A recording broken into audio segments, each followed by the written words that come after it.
तेरी खुशबू से जो वाकिब नहीं, तेरी खुशबू से जो वाकिब नहीं, वो बेचारे फूलों से गुजारा कर लेते हैं।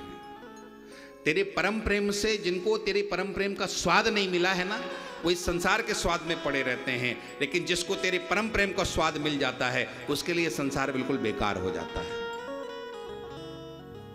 ये हाइलोजन, यहाँ पर लाइट हाइलोजन की दिख रही कि नहीं दिख रही आप लोगों को?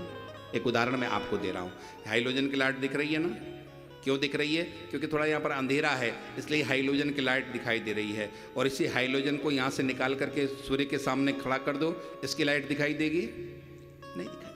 ये हाइलोजन कब तक महत्वपूर्ण है? जब तक सूर्य का प्रकाश नहीं है तब तक ये महत्वपूर्ण है। और सूर्य के प्रकाश आते ही ये हाइलोजन किसी काम की नहीं रहे। ठीक उसी तरह से ये संसार हमको तब तक स्वादिष्ट लगता है जब तक हमारे जीवन में परम प्रेम नहीं आता है। और उस परम प्रेम का स्वाद एक बार जिसको मिल जाता है, उसके लिए ये दुनिया बिल्कुल बेकार हो जाती है। तेरी खुशबू से जो वाकिब नहीं, बहुत सुंदर शब्द हैं।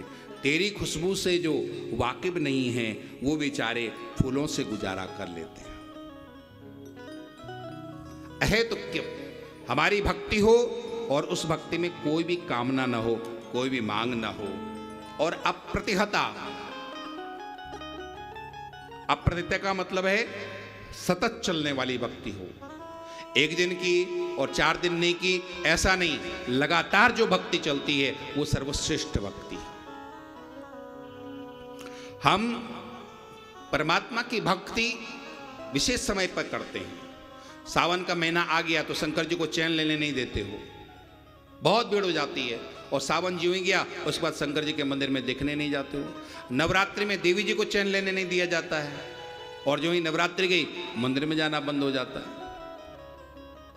जन्माष्टमी पर इतनी भीड़ हो जाती है मथुरा में कि चारों तरफ से प्रतिबंध लगा दिया जाता है, कोई वहां कोई गाड़ी लेके नहीं जा सकता है।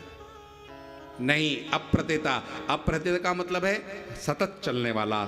और जिसकी भक्ति सतत चलती है वही परमात्मा तक पहुंचता है।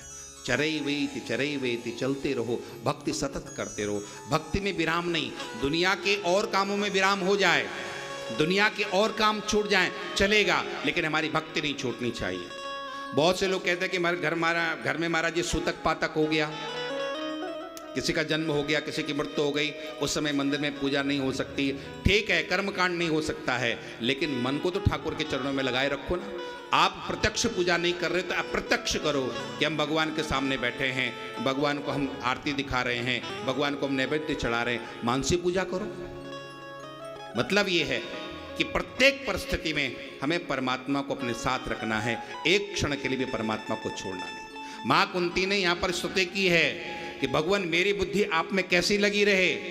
जिस तरह से वो गंगा सतत सागर में मिलती रहती है, एक क्षण के लिए भी नहीं रुकती है, भगवान उसी तरह से मेरी बुद्धि का प्रभाव भी एक क्षण के लिए आपकी तरफ से न रुके, सतत मेरी बुद्धि आपका चिंतन करती है। अप्रतिहता। बाबा तुलसी ने